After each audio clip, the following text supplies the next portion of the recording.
The New York Yankees get bad news on the Giancarlo Stanton front with his elbow issue. Other injury news going on around Major League Baseball as teams try to make it through spring training with as few injuries as possible. Positive news on other injury fronts. We'll get into all of those and what's going to happen towards the end of this spring training season. What names could we see on the move? What names will ultimately be left off of the active roster? A lot of roster changes are expected here in the next couple of weeks, so be sure to hit that like and subscribe to stay up to date on all the latest from Major League Baseball. Without further ado, let's begin.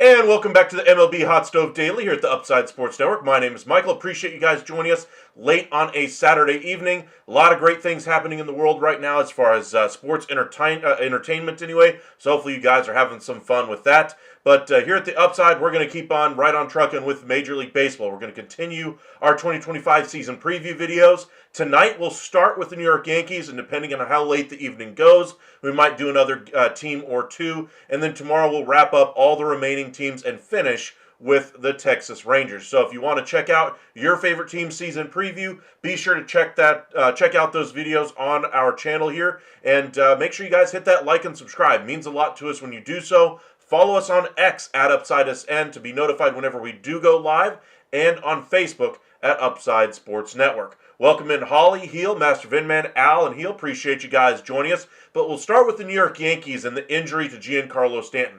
Had an injury issue to the elbow last season, had elbow soreness pretty much the entirety of the offseason. They thought just resting it for the last 5-6 weeks would really give him some relief there. Aaron Boone, the manager there, and Giancarlo Stanton really described this as more of a kind of a tennis elbow situation for him.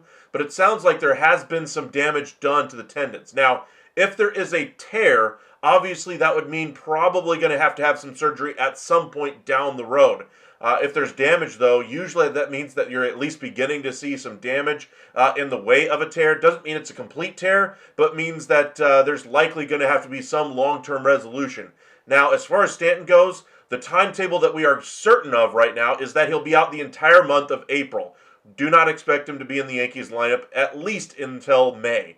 Now, of course, if there's significant damage to that elbow, if they take it in for the scans and so forth, and they find out that there is actually significant enough damage to go ahead and call it and go ahead and put him on the shelf for the entirety of the season, I think that's the route that's likeliest at the moment here. But hoping for the best here, because the Yankees, of course, lost Juan Soto in free agency. They did bring in Bellinger to help out offensively, and they brought in Goldschmidt, but I don't think that's enough offensively to make up for the loss of Juan Soto. Now, as far as the pitching staff, certainly they've done some nice improvements there. I love the addition of Max Fried.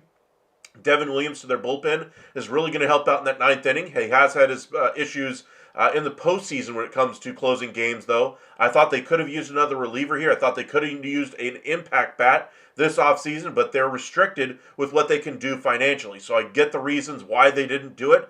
But now with the loss of Giancarlo Stanton for at least a month, possibly more, very likely more time, even the loss of Juan Soto looks even more impactful to this roster because without Juan Soto in the lineup, without Giancarlo Stanton in the lineup, there's not much protection left in that lineup really for Aaron Judge. So we've seen how these teams really work with New York when they don't have that lineup protection around him. Things don't go well. So they're really going to have to rely a lot on that pitching staff. And they got Luis Gil now on the shelf due to an injury as well. Injuries just continuing to pile up there in New York. Other bit of news, anyway, from the Cincinnati Reds. Spencer Steer has had a lingering shoulder issue since the end of last year, and it's still bothering him. He got a shot in the shoulder I believe today anyway. We'll have to see how he responds to that. He was pulled from a lineup yesterday in a spring training game.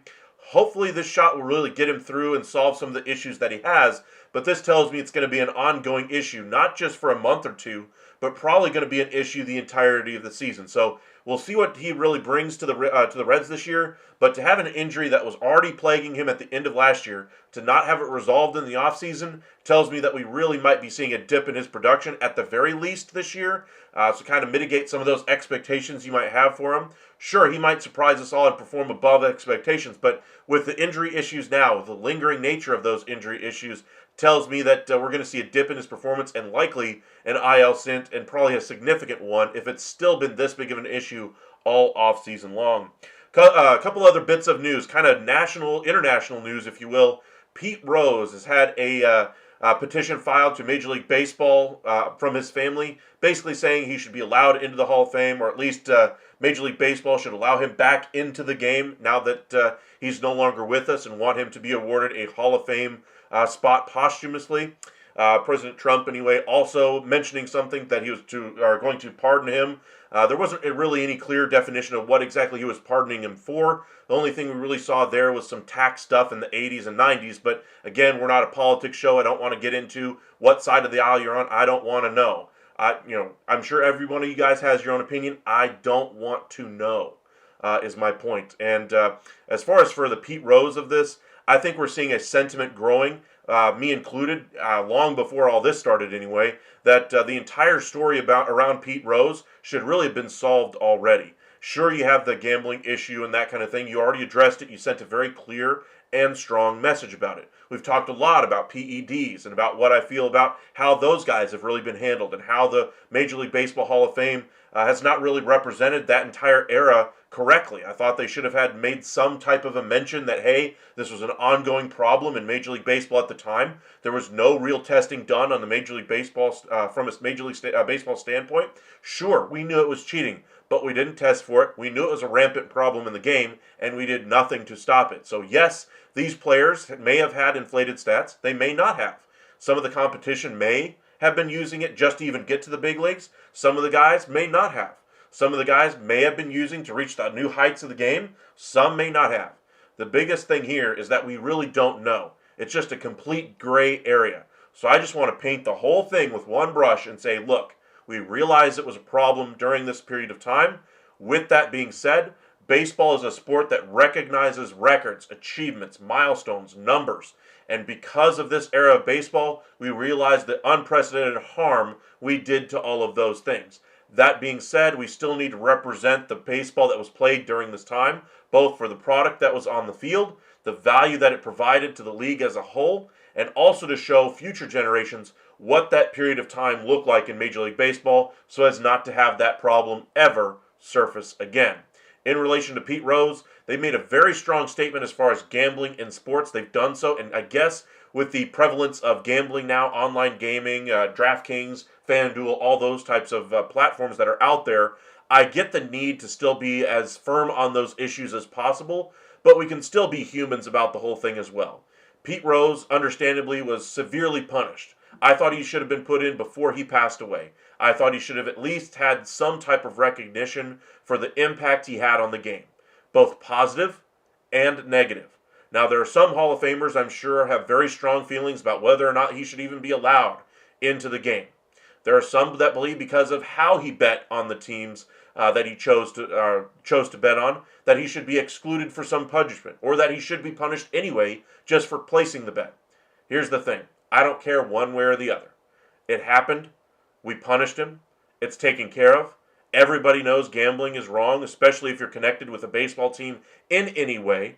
We're talking umpires. We just saw an umpire get suspended for a year and can reapply for reinstatement in a year because of connections to an account that bet on baseball that he did not have any, or there was no proof that he actually bet on the games. So we understand the stance baseball and other leagues have taken against gambling. Basketball, one of the better players in the NBA, Aaron Gordon, has a brother who is going to be suspended for his entire life from ever being able to compete in basketball ever again. Understandably, a career is only until you're mid 40s, at the very latest. If you're one of the greatest ever, we're talking like LeBron level player, or a longevity type of a guy like a Kevin Willis. But once you get into your 70s, I think the point has been made not to go ahead and bet on games, to not cheat on the field, to not take steroids. And at a certain point, you still need to recognize what the sport was like. And by having that type of announcement for the PED guys, for that era of baseball, you allow those players who may or may not have been having some issues with those performance-enhancing drugs to still be honored in the Hall of Fame for the performance that they did on the field. Sure, some of those guys got paid, very well for what they were able to do on the field and use those PEDs in order to get those big contracts. And I get the argument how baseball purists out there will say, look, they were already rewarded with the money that they got because of their use of PEDs. They should not be honored by getting into the Hall of Fame as well. That's fine if you want to view it that way. But guess what? Do you have any certainty of knowing who was and who was not using? Say Barry Bonds. Everybody agrees that there was some type of performance-enhancing drug usage there one way or the other. Who's to say the pitcher he was going against wasn't also on PEDs?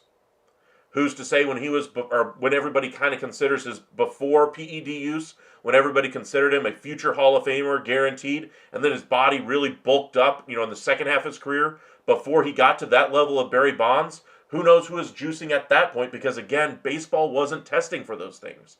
And was it more of a problem in the late 80s, early 90s? Not really, but you really got the issues in the late 90s and early 2000s, and that's really when it became rampant in the sport. But again, we have no idea of knowing who was and was not juicing. We have no idea. And so, like I said, I just want to go ahead and paint the whole thing with one brush and say, yes, this was a flawed time during the period of baseball here. But we have to understand that just because it's flawed doesn't mean there still wasn't great performances. Like Fred McGriff, I think everybody agrees that this is probably a guy who did it cleanly. But because of the guys that were using PEDs or perceived to be using PEDs, his numbers looked diminished. Now, of course, the shortened season of 1994, I think, really hurt his Hall of Fame case as well. I think that was probably an MVP caliber season for Fred McGriff, and very likely could have been another World Series championship on his mantle. RBI numbers, home run numbers really would have been elevated to the level we expect of the Hall of Famers.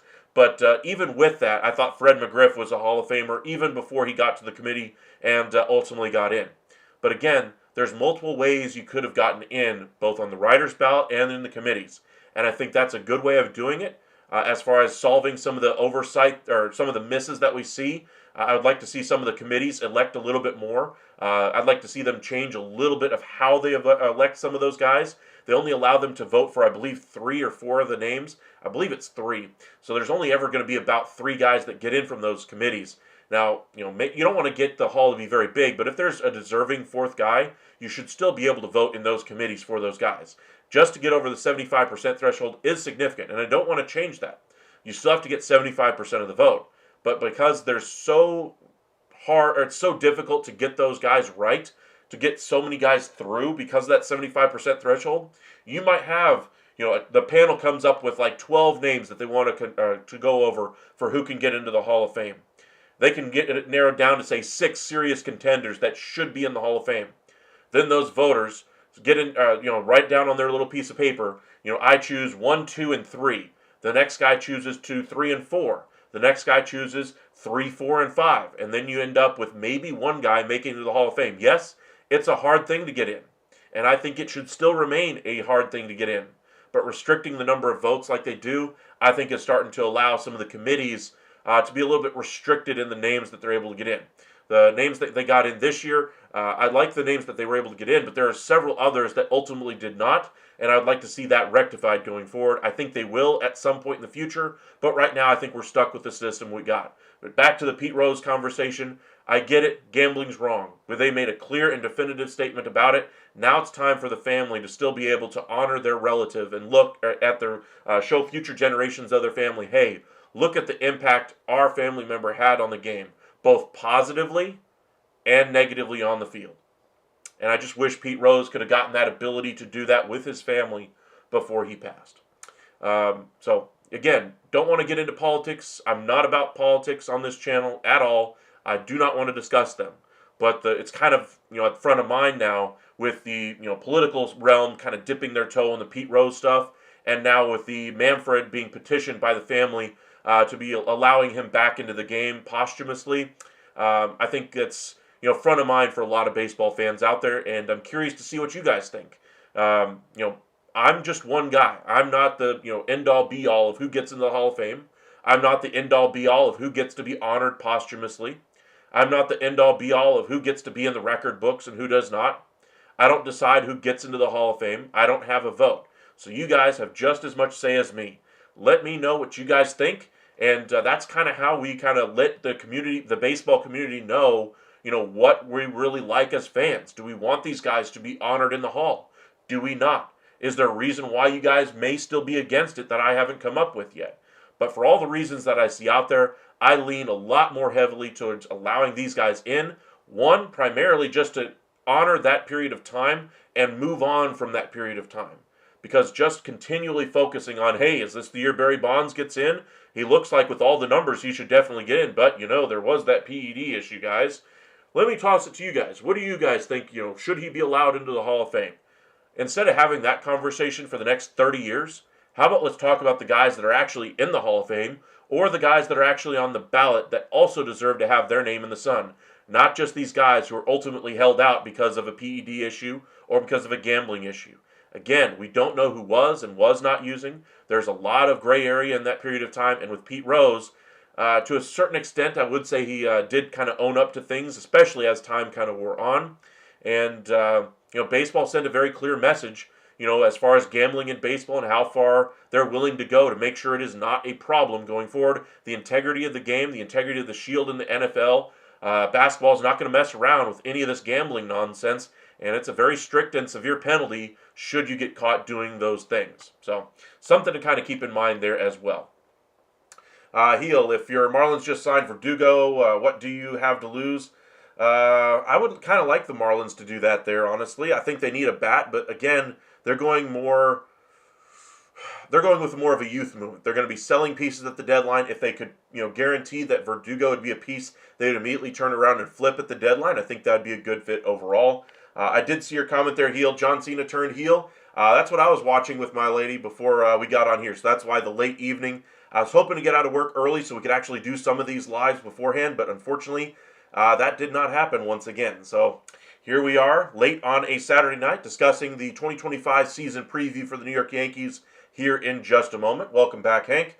No matter what, there's always an upside. Sports Network, appreciate it.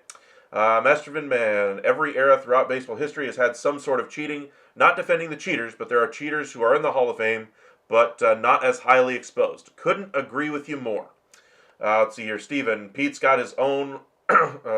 Pete's got to own this also. If he would have come clean, this would have been a non-issue by now. He kind of did at different points. Now, did he ever do it to the way everybody would have liked to do it? Just say, hey, mea culpa, I did this, I did this wrong, etc., etc. To a certain extent, he did those things, but did he ever do it to the level people expected him to, or wanted him to, or expected him to apologize to the baseball public to? No. But at the same time, is an apology really going to change your stance as to whether or not this guy, should still have his achievements acknowledged in the Baseball Hall of Fame? or should allow his family to still view him as a respected family member. What, 83 years old, and you're basing it off of one decision that he made in life, that you're going to taint that entire family's view of their ancestor going on for decades and generations? You know, the game of baseball is a very long thing, very long history. It's called America's pastime for a reason. And are there, parts of the game we wish we would have handled better? Absolutely. Integrating the Negro Leagues, allowing, players into the game. The Jackie Robinson debacle, before Jackie Robinson broke the color barrier, baseball was a segregated sport. We never really acknowledged Negro League stats until just this year when MLB finally acknowledged them in their history. Baseball isn't perfect, and us, pretending that this is, a sanctified thing, pushing our nose up in the air and saying, well, baseball wasn't like this in the 40s and 50s. We were still much better as a society. Come on, let's be real with each other. Baseball, and just like everything else in life, has its problems and also has its great successes. And we can acknowledge the successes while also understanding there are some failings throughout the entire history of baseball, not just dealing with PEDs, not just dealing with gambling, not just dealing with racial issues as well, not just dealing with how they handle their own records. There's multitudes of issues around the game. The inability to advance, be unwilling to change the game to make it better, to keep up with the times. There's lots of issues with ownership as well, throughout the years. Whether they spend money or not is now the current conversation. Whether they would choose to hire players or hire managers of a certain skill set. Whether they're willing to pay players even back then as well. Free agency wasn't even a thing until very recently in baseball history. So something to kind of keep an eye on as far as your baseball fandom is just understanding baseball is a very old game, and it's never been perfect.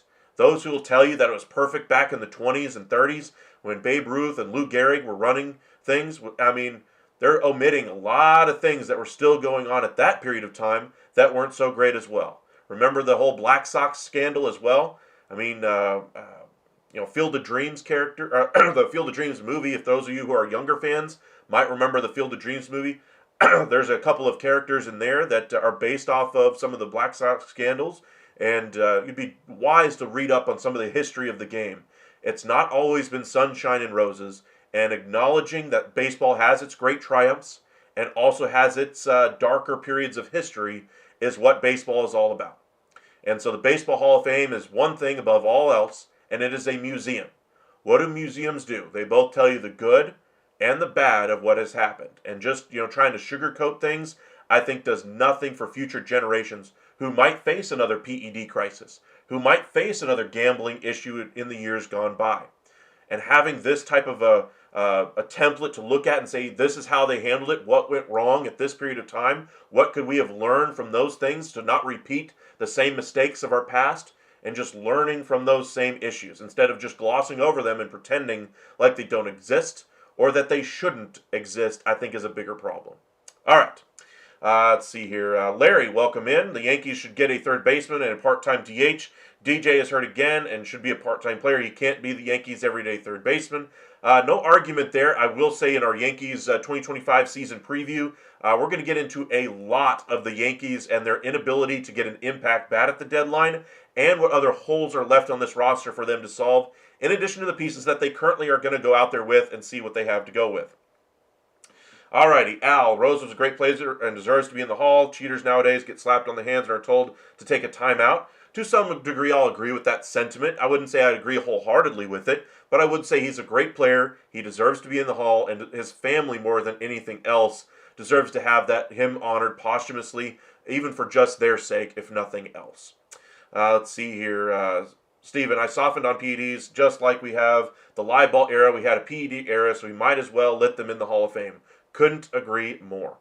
Larry, people need to stop judging people. Pete Rose should be in the Hall of Fame. He mashed. Forgive him and let him in. And Barry Bonds and Roger Clemens and A-Rod. I know this is kind of a contentious topic for a lot of you guys out there. I know that some of you guys might read these comments like Larry's comment here and say, he's just being flippant and not saying, the impact that he had on the future generations of the game, how he impacted the youth of baseball, and how this is so bad for the game. But understand, we realize the gravity of the actions these guys took. But we also realize that the game of baseball allowed these things to happen, that they didn't punish the PED guys like they should have. They didn't recognize the Negro Leagues, even statistically, until just this past season. It was 2024 when they finally agreed that the Negro League stats should be integrated with MLB stats. Let that one sink in.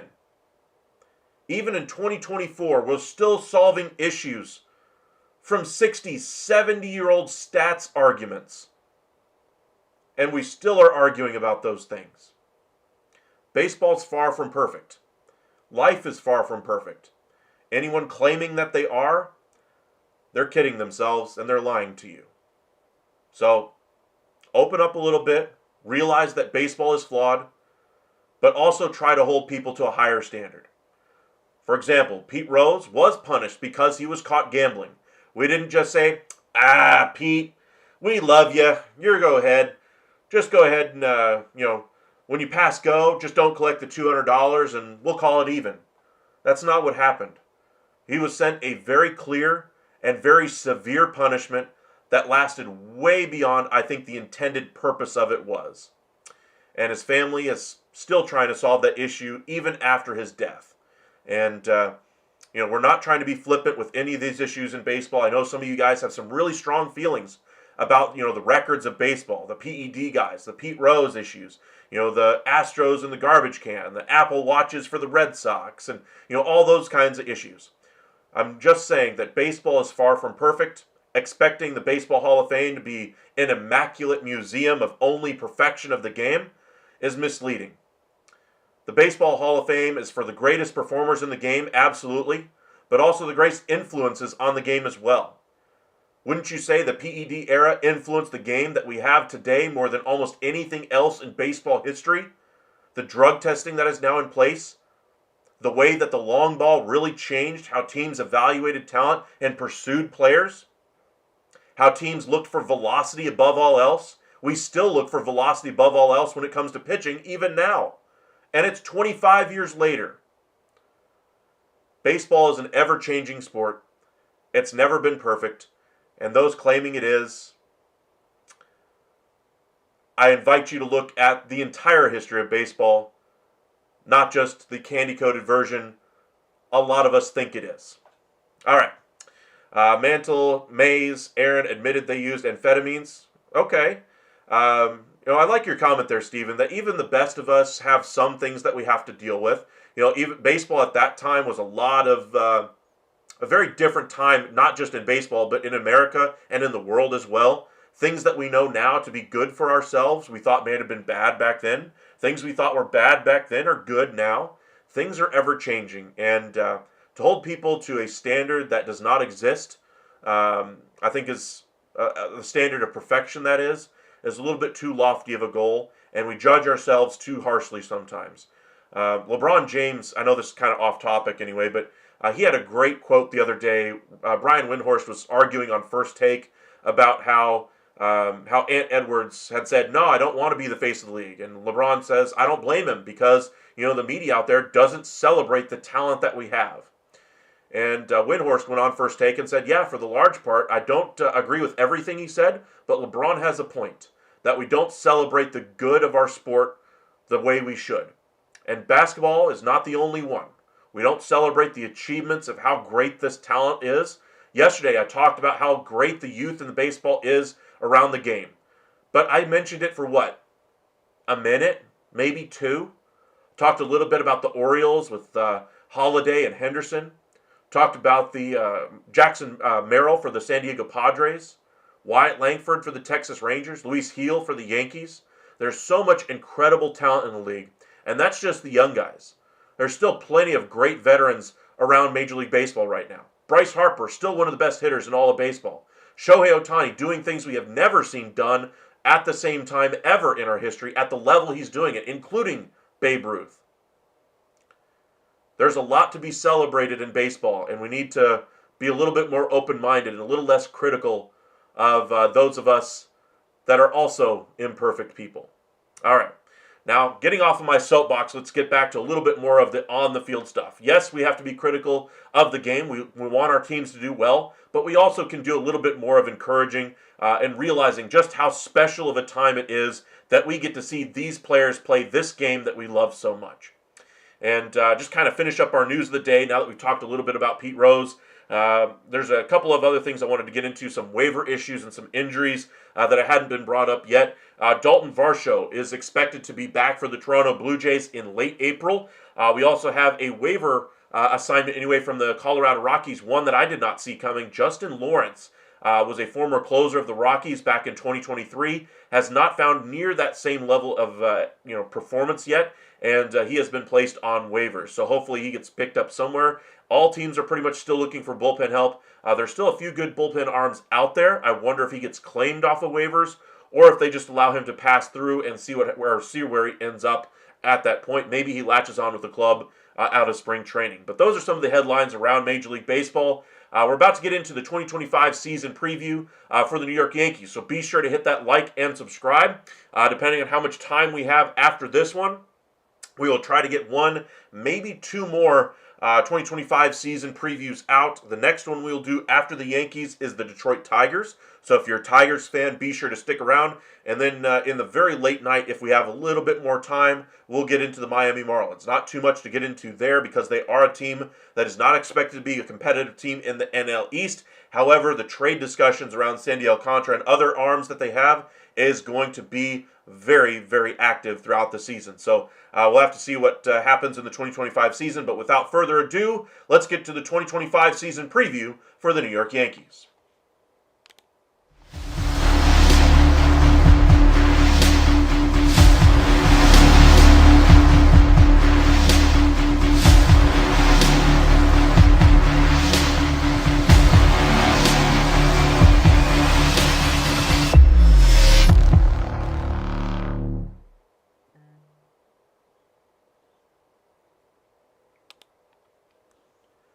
Welcome to the 2025 season preview for the New York Yankees. My name is Michael here at the Upside Sports Network. Be sure to join us every single night throughout the MLB season to stay up to date on all the latest news, rumors, headlines, what your rotation is going to look like, bullpen, how your prospects are doing. Basically anything and everything to do with baseball, we will cover it for you here at the Upside. So be sure to hit that like and subscribe here on YouTube. Follow us on X at UpsideSN and on Facebook at Upside Sports Network. Anytime we go live or post a video, we'll post it on all of those platforms. So that way, if you don't have notifications turned on for YouTube or somewhere, you will always get notified from one of those options as well.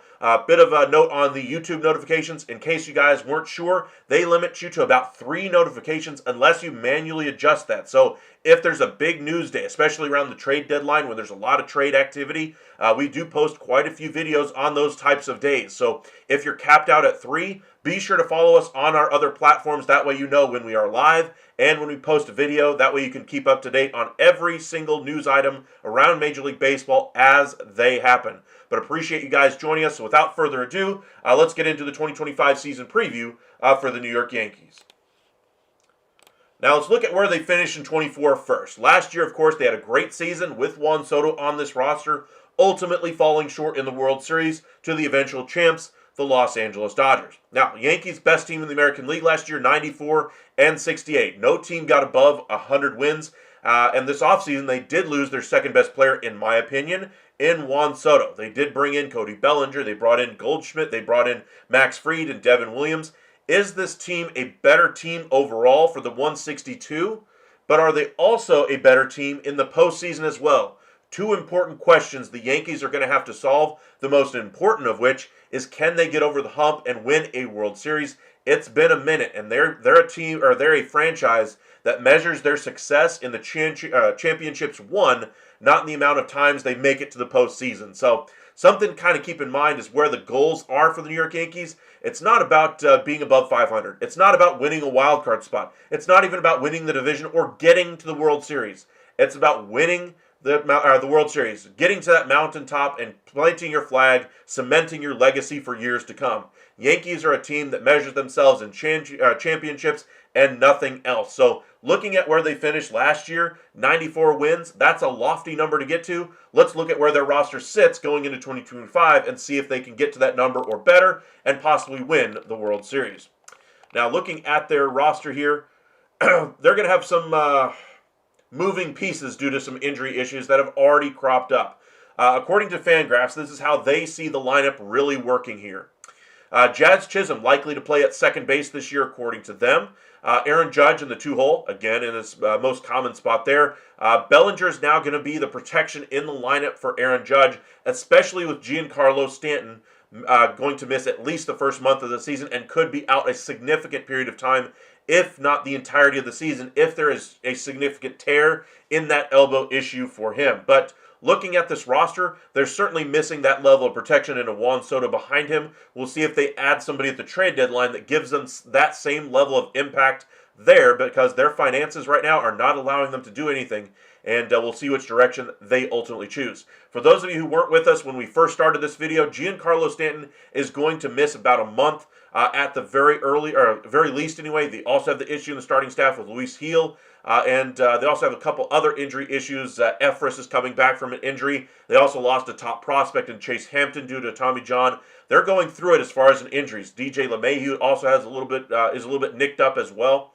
And going into spring training, the goal of every team is to get out of it fully healthy. And hopefully they've done enough this offseason to really solve and plug some of the holes that they had in 24. For the Yankees, they're not going to see their full team on the field at the earliest until probably May, and that's assuming Giancarlo Stanton gets a full clean bill of health by that period of time, which I seriously doubt. But looking at this roster, they certainly don't have another Juan Soto to back up Aaron Judge in this lineup. They're putting a lot of eggs in that overall team approach being better than putting all their eggs in the Juan Soto basket. It remains to be seen which is the more productive way to go for the Yankees. The rest of their lineup, Paul Goldschmidt coming over from the Cardinals is at first base, has had a couple of down years recently as he's gotten older. He is now a 37, almost 38-year-old player. Hopefully, he's got one more good season in him because he's signed only to a one-year deal. Yankees, of course, could go after a free agent first baseman next year. Free agent class that's going to be headlined by Vladimir Guerrero Jr. and could also have Pete Alonso if he decides to opt out of the New York Mets deal as well. Catcher Austin Wells is going to take over that spot there after they traded away Jose Trevino. Their shortstop, Anthony Volpe, has moved up a little bit here in the lineup this year. Ben Rice is going to be their DH to begin the year because Giancarlo Stanton is not available. Otherwise, he would have been on the bench to begin the year. Jason Dominguez is going to get everyday playing time out there in left field. He is their only, mark my words, the only top 100 prospects the Yankees currently possess. The other three that they had last year have either seen their prospect status fall or get injured for the entirety of this season. So they're really in a tough spot when it comes to top-end talent. If they're looking to make a significant addition via trade, they're certainly going to have some pieces that teams are going to be interested in, but nobody at the top of the market that anybody's going to look at and say, hey, that's a guy that's a blue chip prospect right now. I will give you my impact bat in exchange for that blue chipper. Yankees don't have that player on that in their prospect pool right now, and that could be an area of an issue for them as the year goes along because they might not have the same ammunition other teams do to acquire whatever talent they need at that deadline. And then, of course, at third base, it looks like they're going to go with Oswaldo Cabrera, at least with DJ LeMahieu probably going to be missing a little bit of time, at least towards the end of spring training here. Hopefully they can get him fully healthy early in the year. As far as their bench, Alex Jackson, DJ LeMahieu, Oswald Peraza, and Trent Grisham, I think that's fairly accurate for what I'd expect this roster to look like at the when we get to opening day. Is this the same bench that I think they're going to have by the trade deadline? Probably not. I think they'll kind of tinker with the back end of this lineup a little bit. Looking at their starting staff, though, this is a much improved starting staff, and notice how Luis Gil is not in that starting rotation to begin the year. He had a great rookie campaign, but of course the injury issue has kind of sparked up some issues there for the Yankees. But Garrett Cole, obviously a great number one. Love the addition of Max Fried. I think he really solidifies this rotation. Carlos Rodon bumped down to a number 3. I think that's a pretty good spot for him. Clark Schmidt is the 4, and then a guy that was likely to be traded earlier this offseason is, as far as a cost-cutting move. Marcus Stroman is now finding himself in this rotation to begin the year. and a good insurance policy to have. He is a performer that does throw well. He's a little bit of a soft tosser, though, so that's part of the reason why the Yankees aren't necessarily sold on him being an everyday starter for them when they are fully healthy. As far as their bullpen, love the addition of Devin Williams. I think he's a better closer than what they had last year. Love Luke Weaver in kind of that setup role. I would have really liked to see them go after a David Robertson. I think he's still out there right now. Maybe they scrounge up enough pennies to be able to get this one done. But I thought getting another guy in there that could be an eighth inning setup guy here in front of Devin Williams, kind of interchange with Luke Weaver as far as, say you have a troublesome spot in the sixth inning. You have bases loaded, nobody out, and it's a one-run game. Yankees are in the lead. Would you rather have your starting pitcher who just got those bases loaded and is at 100 pitches try to get out of the jam, bases loaded, nobody out, with a one-run lead? Or would you rather turn it over to an elite relief pitcher who might be able to get out of that bases loaded jam with nobody coming across the plate? I would rather go to the bullpen there. But here's the problem. Say you bring in Luke Weaver to solve that problem in the sixth. Luke Weaver is usually your setup guy. Now who takes over in the eighth inning? Fernando Cruz, Ian Hamilton? Maybe, but I would rather have a more proven arm, a more steady influence at the back end of the bullpen, and that's where David Robertson would come in for me. Rest of this bullpen, Ian Hamilton, Fernando Cruz, Tim Hill, Mark Leiter, Tyler Matzik, non-roster invitee. I think he's got a good chance to be a multi-inning reliever for them to some degree. And then Gomez looks like another long reliever as well. Looking at their injured players to start the year, Giancarlo Stanton, of course, we talked about. Luis Gil. JT Brubaker is also out due to a rib injury early here in spring training. Well, hopefully they'll get him back later on this year. We've talked a little bit about Efros as well over the last couple of days. He is nearing a return sometime probably in late April. And then Jonathan Loaisiga had an injury from last year that he's hopefully going to be recovered from sometime during the year this year. Overall, a solid roster, a good bullpen, a very good rotation, and a lineup that is missing that impact bat in the middle that had Juan Soto's name written all over it. They're going more of a quantity approach over quality as far as handling their offense, and the addition of Bellinger and Goldschmidt anyway are a perfect example of that. Looking at the minor leagues, players that could be useful for them this year, Flores, J.C. Escara, nobody that really comes to mind as far as an impact piece for them. First base, Dom Smith, non-roster invitee for the Yanks. Probably going to stay at AAA at best for this team, but at least it gives them some insurance. Nobody at second, nobody at third that would make a difference for them. Braden Shoemake is now on this roster. Hopefully they'll be able to utilize him and get his bat going in the right direction. That bat has not been right. Former top prospect of the Atlanta Braves. First-round pick, I believe he was 21st overall. Yes. 2019, he was a first-round pick anyway. He was part of that trade that sent Aaron Bummer from the White Sox to the Braves.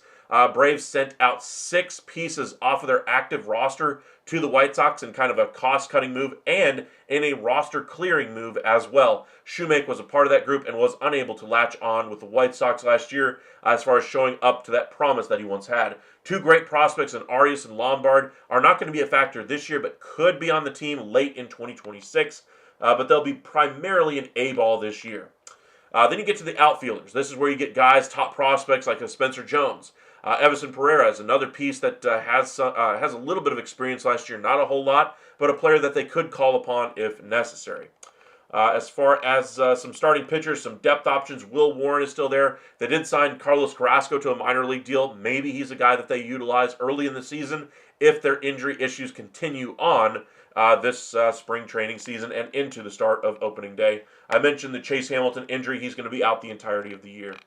On to the relief side of things.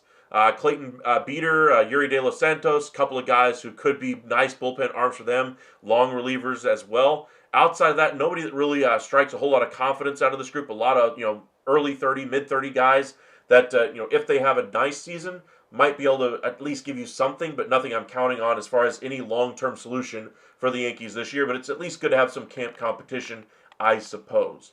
Looking at the prospects for this team, again, we have to go to the top 100 for 2024 because, again, the only one that cracks the list for 2025 is Jason Dominguez. I believe he's number 21 in MLB. He's going to lose that prospect status relatively quickly this year. Then you get into the Spencer Jones, George Lombard, Arias, Warren, Hampton, etc.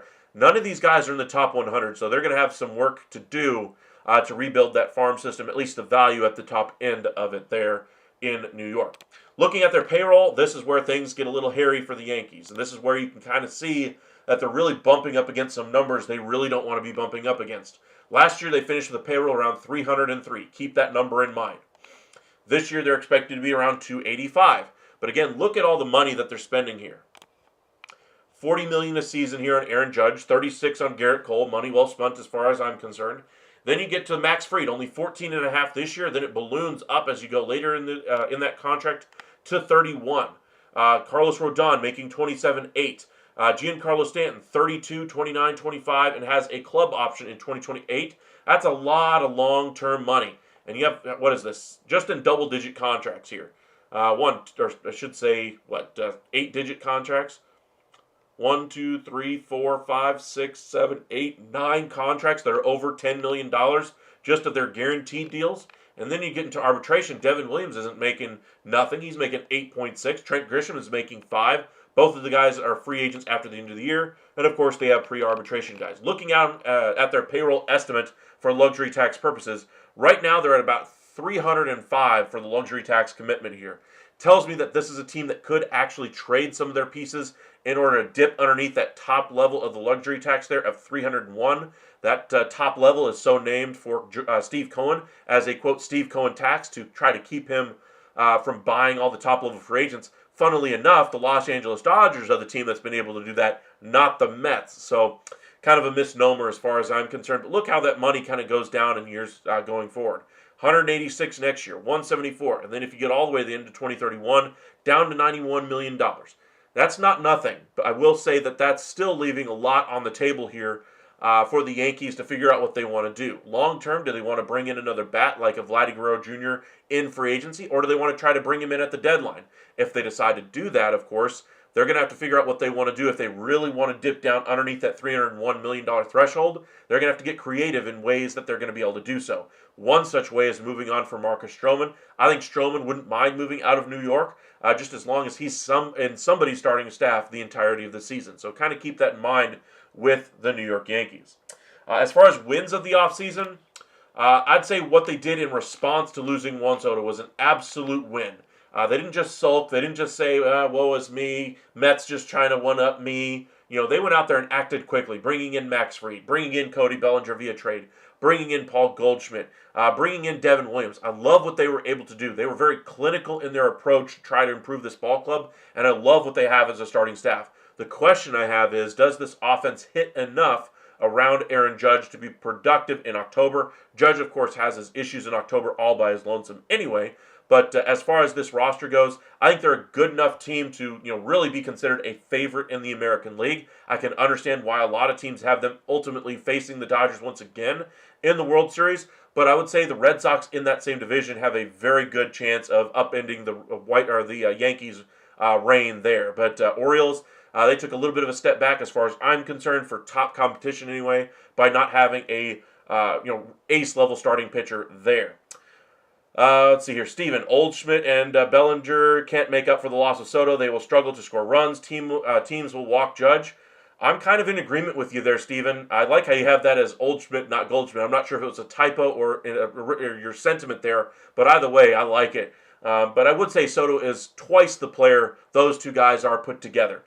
Soto's the impact, the protection that he gives Aaron Judge in that lineup, allowing Aaron Judge to see pitches and so forth. I thought he was an invaluable piece of that team. And to see him go across town to the New York Mets has got to hurt to the Yankees fans. But I do like what they did as far as an overall team. Are they a better offense? In my mind, probably not. Overall team, I think the jury is still out. Have to see how it performs in October because, again, this is a team that does not measure success by how they do in the regular season, how many wins they get, do they win 100 games, those kinds of things. They don't measure success that way. They measure it by how many world championships, how many World Series they win, and we'll see if they can conquer that final hill there this year in 2025. But appreciate the super chat, my friend. It goes a long way. So, those of you who have supported us, I just want to thank you guys one more time for those super chats. I know when we do get busier in our chats when the baseball season starts, if you guys want to make sure your comment is seen when we get up to 30, 40, 50, 60, 70 people in the same live tweet or messaging in our chat the entire time, sometimes it can get a little bit tough to try to answer every one of those. But I do try. If you want to make sure that your comment is seen, you can do that. or just I know there's other ways that you can do it as well. But if you want to make sure you stand out in the chat, it does pop up as a notification for me. It is very helpful as well. So I just want to say thank you, Stephen, for the super chat. We really do appreciate it here. And the Yankees, like I said, I love what they did this offseason as far as a rebound from Juan Soto, but I think they really will feel the loss of having that level of an impact bat in their lineup, and we'll have to see how they respond. Is this team good enough, the sum of the parts better than having a Juan Soto? We'll have to see which argument wins out. As far as opportunities missed, of course Juan Soto leaving, but I thought there was an opportunity to move on from Marcus Stroman's money earlier. I thought there was an opportunity to move on from, say, DJ LeMahieu's money, even though he doesn't want to move, and I think he's got some type of a way that he can stay there as well. I can't remember what it is, though, off the top of my head. But as far as DJ LeMahieu goes, I think if they could have found a team to take on his contract and give him everyday playing time, even if he had like a no-trade clause or whatever for every single team in the league, if a team was willing to offer him an everyday role in their lineup, I think DJ LeMahieu would probably take that deal right now. But I would say that they need to improve this lineup. They need to get an impact bat here, and that's the real miss and mistake for me of the offseason. Do any of the contracts look like mistakes to me? I know there's a lot of detractors for Max Fried out there. I am not one of them. I am a big believer in his ability to induce weak contact, and I think he's going to be very healthy going forward. I have strong faith in his abilities, and the contract they were able to get him at, I was absolutely floored by how little he ultimately got. Overall, I'm hoping he has a great future there in New York. Wish him all the best. Braves are certainly going to miss having him in their rotation. All right, let's look at some trades that the Yankees could make. So we'll start with clearing some money. We've done a lot of trading of Marcus Stroman. We've done a little bit here with DJ LeMahieu, but let's do the first things first. Let's do the Yankees as the team. We're going to look at their roster. We're going to look at the majors first. We're going to go to the years. All right, Trent Grisham making about $5 million. Doesn't exactly make a whole lot of money, but for the Yankees kind of trying to pinch every penny right now, that could be $5 million that could be spent in a different location and bring up a minor leaguer to kind of handle that defensive, minded outfielder versus all these other options that they have. Now, let's see here. Stroman is one. I'll go ahead and do Stroman. This one's kind of the easy one here. Teams that are still looking for starting pitching, the Toronto Blue Jays have had him before. I'm not sure they would do it again. That would be one possibility there. I know the Orioles are still looking for pitching. I don't think they'd trade him within the division. I know the Rangers would love another innings eater, but I don't think that's going to happen either. Let's see here, just kind of running through the list of teams that kind of need some starting pitching still. Marlins still need to spend some money, so that could be the one team here for Stroman. A's are still looking for some starting pitching. Brewers are still looking for some starting pitching. Let's go with the A's because I think they need to worry about the finances going forward after this year anyway. But over at the Yankees, of course, Stroman has a -7 value here. So the A's don't really have that kind of value to really give up. So let's say they eat, I don't know, $10 million of that deal. Going to the A's, pays for basically that first year or close to it anyway. And then you look at this deal. You only need 2.5 as far as value here. So if we're looking 2.5, and we're the Yankees, we're trying to get off of Stroman's money. We're not really worried about the return too much. But 2.5, we're going to have to go to page 2 here. Maybe you take the injury risk of a Chase Hampton going out the other direction if you're the A's, kind of soaking up the value there. If you're the A's, what piece could you have to trade back the other way on your major league roster? Again, we're looking for around that 2.5 number. Holman, as far as a relief option, could be an interesting fit. Doesn't cost you in pretty much anything. Let's see here. Miguel Andujar, as far as a multi-positional utility type guy, I think his versatility has kind of waned as he's gotten a little bit older. Luis Urias is another one. But I'll go ahead and throw Grant Holman in this deal. I'm not in love with the deal, but it'd at least be one way to offload the Stroman money. Let's take him out and do it a little bit differently. Let's say they go after, I don't know, a couple of young starting pitcher option type players. Let's see here. Another Max Muncy. Okay.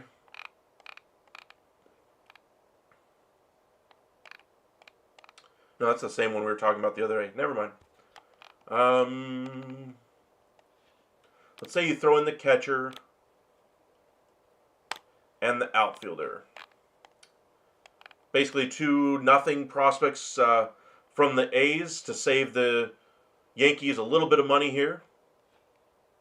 Looking at the payroll for the Yankees, Stroman is making $18.5 this year. So if you pay $10 million of the deal this year, then you're saving yourself $8.5 million against the luxury tax calculations. That dips you underneath that top tax bracket and gives you a couple of $1 million room to play with when you try to acquire some talent at the deadline. Would I do this deal? Probably. I'd probably do it for both sides, honestly. Not too bad of a deal overall. Cruise Control, welcome back. Appreciate you joining us.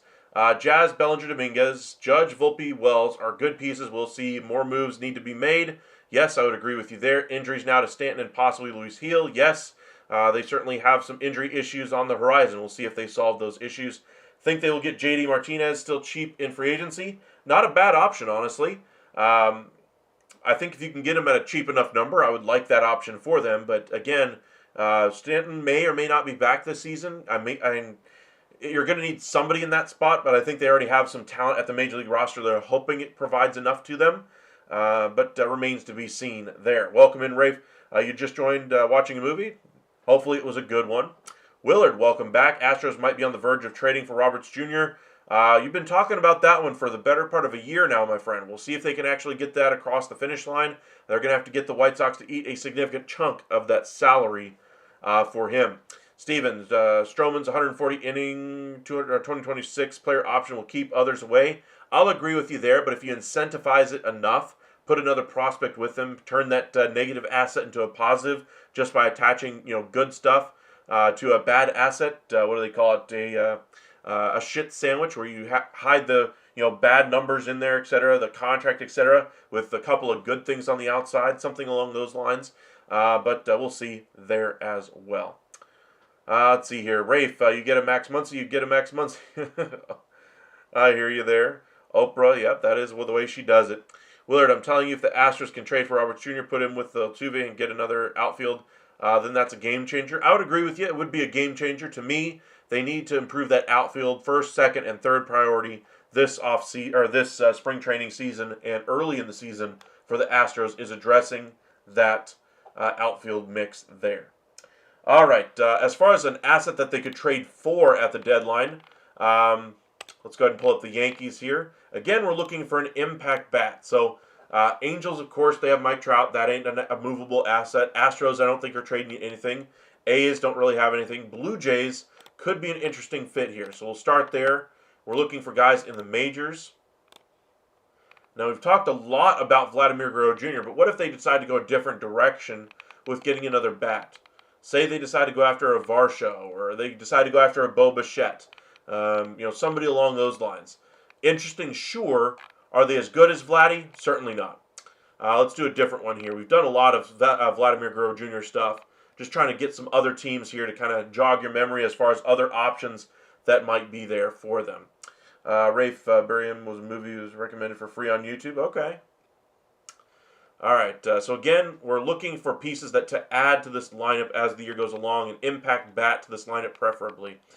I think the Padres are the easiest one here with Luis Arraez. We've done that one already quite a bit. As far as other teams, let's see here. We've done a little bit with the Rangers. Red Sox could be another interesting one. Let's go with the Twins. And the reason why I say that is because I really like the idea of them going after, where is he? Willie Castro. I think he would solve their issues at second or at third, wherever they decide to deploy him. I think it'd be a good get for them, but that's 10. So it doesn't cost you a whole lot if you're the Yankees, so you can afford that type of a player. So you're looking around a 10 valuation here for the Yankees. Lombard and Jones, you're not giving up those pieces. Arias could be the headliner. Let's say they decide to go a little bit more quantity here.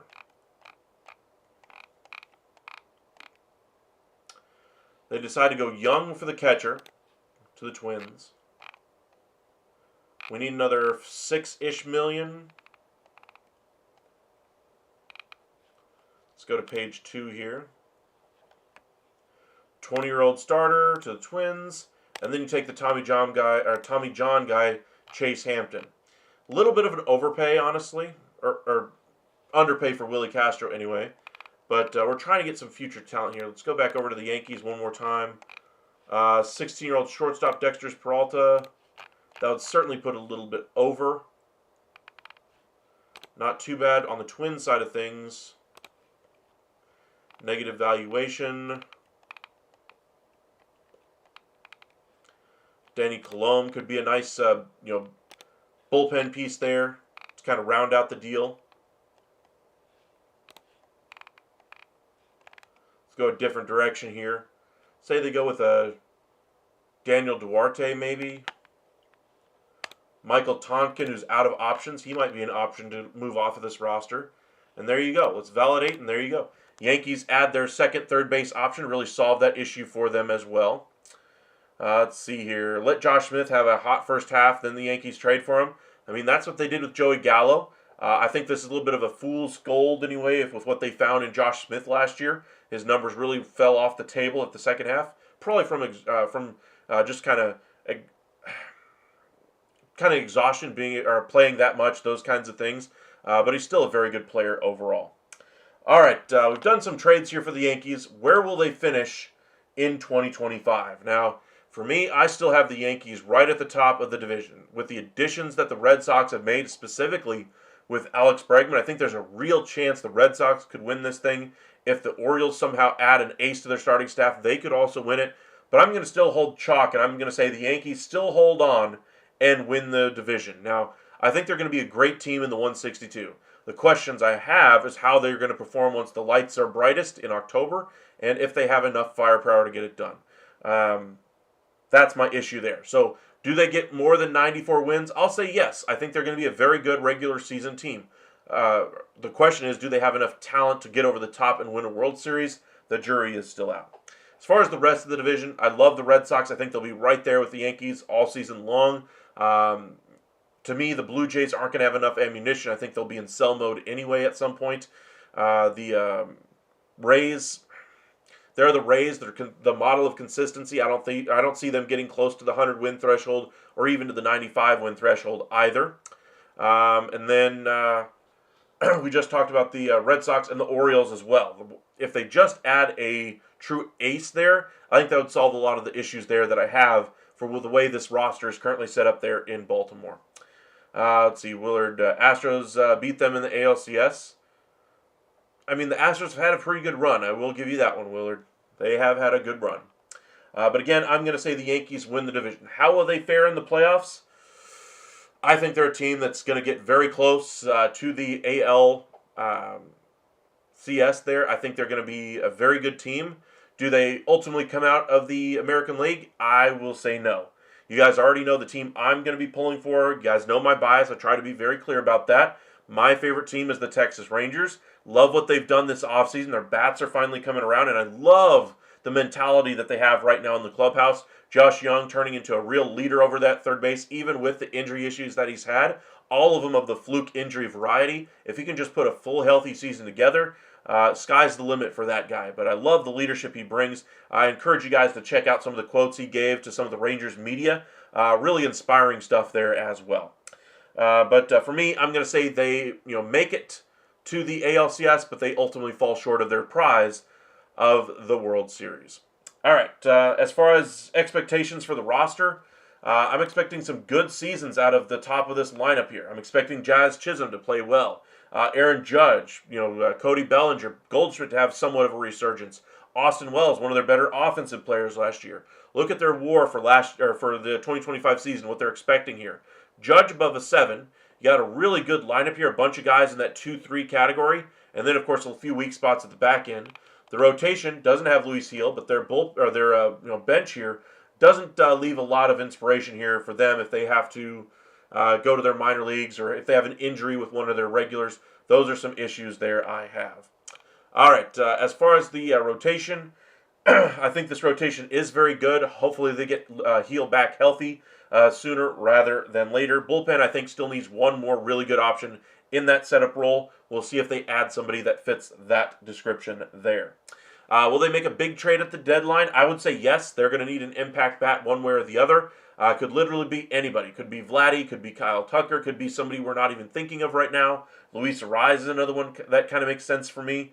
But we'll see where the Yankees ultimately decide to spend what's left of their financial resources at the deadline. All right, off-season grade. Well, this is an offseason that was very busy for the Yankees. They lose Juan Soto, automatic F. They bring in Bellinger, Fried, Williams. They've done a lot to this roster in just a very short amount of time. For me, I'm going to go ahead and give them a B minus, and the only reason I say a B minus is because they didn't add an impact bat to replace the production that they're really going to be missing here. By not having Juan Soto, they really missed the boat by not having some long-term option to help solve some of the issues there as far as top-end production. Once you get to October, the stars really come shining, and that's when you really tell what you have going forward. We'll see what happens, but to me, I think this is a great 162-game season. I think they're going to push for 100 wins. I think there's a good chance of that. I'll go ahead and say they finish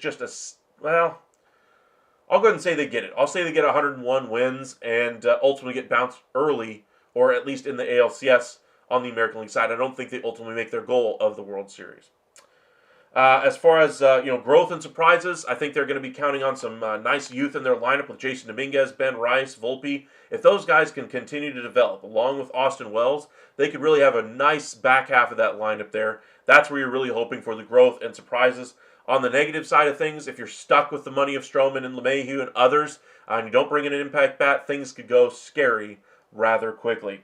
As far as ceiling for this ball club, I'll go ahead and say they win at best 105 games, and ultimately fall short of breaking the record on the American League side. Meanwhile, the Dodgers, I think, are going to be the best team in baseball and will break that record this year. But I'd say that a little bit over 100 wins is about the ceiling for this ball club, and I don't think that they're going to make it to the World Series, but I'll go ahead and say for a ceiling, if things break their way, I think they make it to the World Series. I don't think they win it against the Dodgers. I don't think they win it against the Phillies. If they get their act right, that's a big caveat there as well. Floor for this ball club, say the additions that they make get injured, don't produce, which are all very, very possible. If this is an Aaron Judge-led offense with literally 8 stooges around him, that's another way this thing could go. So it could go from a 94-win season last year all the way to tumbling out of the wild card if things go poorly. But we'll see. I still think they need to add an impact bat more than anything else. And that's, to me, the real miss here for them, is that they didn't replace enough in that lineup to give me confidence that they're not going to feel the sting of losing Juan Soto. Now, yes, they were always going to feel some level of discomfort if he signed elsewhere, but he signed with the crosstown rival, the New York Mets, with Juan Soto anyway, and now you're trying to piecemeal it together and have a better overall team, but you don't have that upper echelon talent at the top like you did in Juan Soto a year ago, a player who really came through with you or for you in the postseason. We'll see if the additions that they made this year do something similar for the roster as well. But this has been your 2025 season preview for the New York Yankees. Appreciate you guys joining us this evening. Be sure to hit that like and subscribe. Done a few trades anyway. Talked a little bit about the prospects for the Yankees. Looking at what their prospects currently stand. Again, one guy in the top 100, and then a bunch of young talent coming from the minor leagues. Look how many are in just rookie ball or high A or A ball. They got some good talent coming, but it's a little bit of ways away. The one worry I have that for the Yankees is if they decide to go the trade route either now or at the deadline, whatever the case may be. Remember the Joey Gallo trade? They decided to go with more quantity over quality. If they do that again, they run a very big risk of losing significant talent out of this relatively inexperienced group that they may regret losing here very shortly as well. But appreciate you guys joining us. Be sure to hit that like and subscribe here on YouTube. I am absolutely exhausted, so we're going to go ahead and just do all of our lives tomorrow, the remaining teams. I am absolutely bushed, my friends.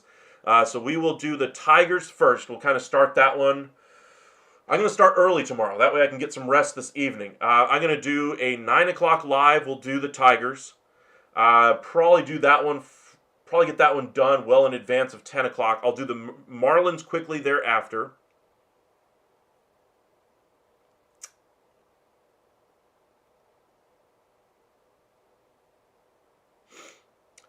And then probably the Padres right before everybody goes to lunch. That's how we'll do it there. We'll do the Tigers, Marlins, and Padres. And then in the afternoon, we'll do the Nationals, the Phillies. We'll probably do that one around the 3 o'clock hour, maybe 4. We'll do the White Sox around 5, 6. And then the Rangers in our nightcap, our MLB Hot Stove Daily show will start at 7 o'clock tomorrow. And we'll probably have a little bit longer one with the Texas Rangers, our final 2025 season preview as well. Thank you, Master Vinman. Appreciate you. You say a B+. You think it was smart not to give all the money to Soto plus the money they already have tied up. True. Steven, nice Yankees preview. Appreciate that, my friend. PD and Rose review. Thanks for remembering the Negro Leagues. Yeah, I mean, not enough people really remember that that was something that finally changed last year. And it took all this time to finally get that issue solved. There's far too few of those players that are even recognized for their accomplishments in those leagues. I think there needs to be better representation in those areas. Now, like I said, I don't want to get political, but I am just saying baseball, Major League Baseball, has finally acknowledged that the stats for the Negro Leagues are Major League Baseball stats. And they should be treated accordingly. And I hope they get their fair shake out there in the MLB Hall of Fame. Just kind of wrap up our Pete Rose, PED conversation from earlier in the video. I will say this, one last time on the soapbox.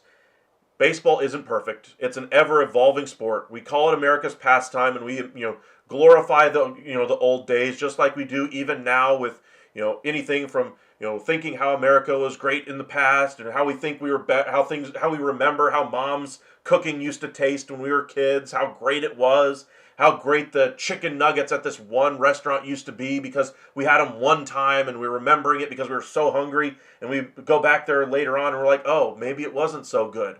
Hey, maybe mom's meatloaf isn't as good as the meatloaf that grandma makes. Hey, maybe my friend makes a better recipe. Hey, maybe baseball players today are better than what they were, say, 100 years ago. They're bigger, faster, better, stronger, more able to adjust to, velocity, throw the ball a lot harder, go a lot, play a lot longer. Players are different heights now. Just the game has evolved. America has evolved. Time has changed. Baseball is finally starting to embrace a little bit of technology. Who would have said that 15 years ago? That we would have a ball strike system being utilized in spring training. That we'd have a clock on how long it takes for somebody to throw a pitch. Things are changing for the better. And not all change works. Absolutely. That's why you continue to make changes and improve things. And that's just human nature, to try to always strive for the best. And as far as the PED conversation goes, as far as the Rose conversation goes, there are times that we fall short. There are times that we don't recognize the Negro Leagues even though we should have this entire time. There are times that we need to realize that while the PED issue happened, we have no idea who was and was not using definitively, and it's not worth our time to try to play detective 25 years ago, or 25 years after the fact, when we are not going to get a drug test result from back then. We're not going to get any information that we don't already know about the situation. Now, sure, there might be a story or two that a player might tell about a locker room incident or something along those lines, but we're not going to see any grand trends, and all of a sudden, all the guys who use PEDs are going to raise their hand and say, yep, that's me, guys. I got to bow out of the Hall of Fame. Been nice. That ain't going to happen. And, like I said, just acknowledging that this was a period of time where PEDs were a problem, and acknowledging that there were still great players representing the game and helping the game grow at the time that really helped shape the baseball that we have now, is invaluable both to the game that we have today and the future generations of baseball players and future generations of kids that look up to the sport and realize, yes, it's not perfect, but we've learned from our mistakes. We learned to drug test players. We learned to not allow gambling at any point for any reason. We are very strict with that. Even if you have a gambling account that is tied to gambling on baseball games, if your name is on the account, best umpire in baseball, got fired because he was tied to an account that bet on baseball games, even though there was zero evidence that he controlled the account. But because his name was on it, and because the way he wasn't necessarily as cooperative with the MLB investigators, deleting messages and stuff off of his phone, whether it was intentional or unintentional, it didn't help his cause. And just tells you how the sport has changed over the years. And that we need to acknowledge that while there are some flaws in baseball's history, we need to acknowledge the good as well. I want to kind of finish with what LeBron said the other day. Again, in case you guys are just joining us, LeBron was speaking about Anthony Edwards, saying he didn't want to be the face of the NBA at the All-Star game. LeBron basically correlated it to how everybody's so negative about the talent in the league right now, about how everybody's always trying to nitpick every little thing, that that players aren't being celebrated the way that they probably should be for the talent that they possess. And to some degree, he's right. I'm not going to say that everything he said was perfectly correct, but I will say, by and large, we do criticize the game a lot more than we celebrate it. And we need to do a lot more of that. We need to acknowledge that, yes, there were flaws in the sport, but we need to acknowledge the greatness that it was on display during that period of time. We have no idea if the pitcher that Barry Bonds hit a home run off of was juicing as well. And so just by him hitting it over the fence was an even harder task because the guy he hit it off of was or was not using. We have no idea of going back in history and finding out every little instance. But here's the thing. What we can do is realize that MLB's Hall of Fame is a museum, first and foremost. Yes, it does honor players to a degree, but its primary purpose there is to be a museum, a history of the game, the most impactful stars, the best players ever in the world. That's what the MLB Hall of Fame is for. And to sit there and say it's absolutely perfect, that nobody in there has ever used PEDs, that none of those guys have ever gambled on baseball, we don't definitively know. And everybody has their faults, but I will say that Pete Rose, the conversation that was brought up today, Trump is going to pardon him for some of the legal issues that he had without specifying what he's pardoning him for. That was in the headlines today. Don't want to get into politics, don't care your politics, don't want to hear your politics. But because Pete Rose's name was in the conversation as well today, we have a petition that was sent to Rob Manfred from Pete Rose's family trying to allow him to be allowed back into the game of baseball posthumously. That way he can be honored by the MLB Hall of Fame. Just for the family's sake, I would like them to be able to have that honor, to have that respect of their own family. That way they can honor their family member, have their pride in that family name. Even though Pete Rose was a flawed man, as we all are, had his flaws, did the one thing you cannot do in baseball, which is bet on baseball. He was punished severely. Way too far in my opinion, but that's neither here nor there. But the family deserves better. They deserve some closure. PED guys, we don't know who was and was not using. Figure it out and acknowledge that while these things aren't great, while these things aren't exactly the best of what baseball is meant to be, that it happened and that it's part of the history of the game. And it's part of realizing that the performances that we saw during that PED era, how everybody was trying to strive for the long ball, and now front offices are still looking primarily for guys who hit home runs. How velocity was rewarded above all else, and still is to this day. How the drug testing policies that we had back then were so lax, it allowed all this problems to happen. How it tarnished some of the records that we have. Baseball has always been about numbers, records, and it really did a lot of damage to those record books. But by simply acknowledging that PED era existed, says, hey, some of these records are going to be inflated because of the PED issue. But it's still okay to acknowledge the greatness of all the players, both in that era and outside of the era, that were able to perform at the highest level in MLB history. And, like I was saying, MLB has got a long history here, and nobody's perfect. It's just time for us to move on with the PED discussion. We don't need to be talking about Barry Bonds, Roger Clemens, all the other PED guys 30 years from now about whether or not they should get in this time or if they're going to be left out this time. There should be no conversation about that. It should be talking about the guys that do get in. We should be talking about guys that are on the ballot, and until those guys are off the ballot or in the Hall of Fame, and in the Hall of Fame anyway, they're going to continually be brought up, even when they're not on the committee ballots. They're going to go, well, yeah, the all-time home run king isn't in there, by the way. We don't have Roger Clemens in there. We don't have Curt Schilling because of what his comments were after he was off the field. Pete Rose isn't in there, even though he was one of the best hitters in MLB history. So what exactly are we honoring? Are we honoring only the perfect side of baseball we want to tell our kids 300 years from now? Or do we want to acknowledge that, yes, we as humans are flawed, but we grew from our mistakes. We realized gambling shouldn't be allowed, and we punished it severely. But we still were human, and were allowed to be decent to his family and allow him to be honored posthumously. That we still realize PEDs were wrong, that we shouldn't have allowed it to happen in the first place. But now, as a result of that, we now have very strict drug testing procedures, and we take those suspensions very seriously. And PED use across the game is largely viewed as down as a whole because of those measures. And so the game grew.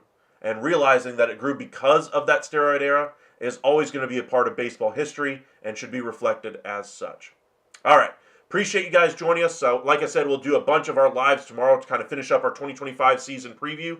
I'll be trying to save up my voice tonight as it's already getting close to midnight here Central Time. But tomorrow, schedule events. 9 o'clock, we'll be doing the Tigers video. Marlins will be done immediately following, and then following that one, probably about a 30-minute break in between. For your lunch hour, we'll be doing the San Diego Padres. Hopefully, we'll have some activity as far as the trade front there. If not, we'll get into all of that discussion as well. And then we'll finish up the rest of the day with the Nationals. The Phillies, we'll probably do around the 3 o'clock hour. White Sox around 5. And then our evening show, the Texas Rangers, will be the final 2025 season preview video that we do. It'll double as our MLB Hot Stove Daily video as well. It'll be one of our longer videos that we do. I got quite a bit of knowledge since I am a fan of the team. I got a lot of insight into their prospects, into the team, how they're going to build their roster, the thinking of the management, how they're going to build this bullpen out with the thinking of Mike Maddox as well. Going to give you all the details you could ever want to know about any team. So be sure to join us for any one of those 2025 season preview videos tomorrow. Welcome in. While you're here, favorite baseball movie? Ooh, good question, Rafe. Favorite baseball movie? There's a lot of them. One of my favorite football movies, I get a lot of laughs because I like trades. I like, that's why I named my channel Upside Sports Network, because I like to focus on the future. I wanted to make it something interesting, so I came up with Upside. I was trying to think of, acronyms for, all kinds of different things, but I ended up with Upside. But I really like focusing on, trades, transactions, waivers, the movement of players from team to team. That's what really excites me. So Draft Day is one of my favorite movies as far as a football movie. Let's see here. Rudy's a really good one for football. For baseball, Field of Dreams is really up there. Little Big League is probably one of my favorites. League of Their Own as well. What was the one with Robert Redford? Was it 61? The Ty Cobb movie? No. I can't remember. But Field of Dreams would probably be in my top 3. Little Big League, probably in my top 2. League of Their Own in my top 3. I'm not sure which order I'd put them in. It'd probably change based on the day, if you ask me honestly. Let's see here. Yeah, there's always something so negative about the NBA going around. Always, all everybody wants to talk about is the negatives. Absolutely, I agree. And that's the point that I agree with on LeBron. We talk a lot about the negatives, not just in basketball, baseball, football. We focus on a lot of the negatives, and that's human nature. We like to, try to criticize every now and again. But it's also human nature to realize that there are good things going on as well. That these are the best athletes that we've ever seen play the sport. And it's okay to acknowledge that, yes, some players are better than others, but they're still a whole lot better than we could ever have hoped they could ever be, even if they aren't very good compared to their contemporaries. So, baseball's in a really good place. Helsley, yes, I'm hoping that one for as well, but I think that's unlikely. It's not biased reality. You forgot Astros have Walker, Paredes, Cam Smith, Brendan Rodgers at second base, so yes, they're better than the Rangers at offense and defense and bullpen. That's a lot of ands there, my friend. I would say offensively, Texas has them pretty well snookered. The back end of that roster, to me, doesn't have a whole lot going for it. But I'll say that the Astros are probably the primary competition to me for the Rangers winning the division. I don't believe in the Mariners' offense until they add somebody of consequence. Until that day happens, I have my doubts. Another movie that comes to mind is Sandlot, but it's okay to me as I've gotten older. I really liked it when I was a kid. Nowadays, it's kind of eh. Another one that I really liked, Rookie of the Year. Loved that movie. Henry Rowan Gardner with the arm in the cast and that kind of stuff. It was great. Moneyball was another great one as far as trades and stuff like that. Tom Selleck, one of my favorite actors. What was it? Major League he was in, or Mr. Baseball anyway. Let's see here. Mr. 3000, that was a good one with Bernie Mac. Willard, besides Jacob deGrom, who on the Rangers can match Framber, Hunter, and Spencer? Eovaldi, Kumar Rocker when he's right. As far as the lineup, Corey Seager, Altuve, basically or not Altuve, Corey Seager and Alvarez to me are pretty much a wash. Wyatt Langford is I think going to be a really ascending player. I think he's going to be on the level of a Alvarez or a Corey Seager by the end of the year. But again, lots of ifs for both clubs, and it's still early. We'll know a lot more about both of these clubs by the time we get to June. I think even by April, there'll still be a lot of things that are unanswered about both clubs, even at that point. Astros bullpen, I do like your closer a little bit better, but I would say the depth in the Rangers bullpen, I would like their depth a little bit better. I like the back end a little bit better in Houston. I would give it a basic wash as well. Lucas, I think the stuff around the NFL is pretty daisy compared to other leagues. Pretty daisy? Not sure what you're meaning there, my friend. Maybe it's just the hour that's getting to me. Lucas, well, the MLB won't have any negatives after the season since the greatest baseball club of all time will be winning the Cup. Possibly, my friend. Rafe, what was the movie where the kid pitched for the Cubs? Rookie of the Year, Henry Rowan Gardner. John Candy in the booth. He was fantastic. Chet Steadman was his, was the other starting pitcher, the veteran who blew out his arm in the game. That was an incredible game. Float It was the final pitch there. It was a great movie. Really encourage you guys to watch it to really get a sense of the goodness of baseball. It's a lot of fun. It's a great movie if you guys haven't watched it recently. All right. Appreciate you guys joining us. Again, we're going to have quite a few season previews tomorrow. This has been your 2025 season preview for the New York Yankees. We'll do the Detroit Tigers at 9 a.m. tomorrow. So be sure to join us for that one. We will have, I believe, 7 total that we are doing tomorrow, so be sure to join us for those. Really appreciate all your support. Thank you for the super chat again, Stephen. Means a lot to us when you do those kinds of things. And hopefully, even though we talk a lot about transactions and we try to nitpick about where we want to see our teams improve, let's try to also recognize that this is still a great game that we get to enjoy, and just realize how much fun we get to have discussing how we're going to make our teams better, how we want the teams to get better, and how we're actually going to get to see baseball being played in the regular season here in just a few weeks. So really excited for the start of the season as well. All right, y'all have a great evening out there. This has been the 2025 season preview for the New York Yankees. We'll see you tomorrow morning. Y'all have a great night. Stay safe out there, everybody.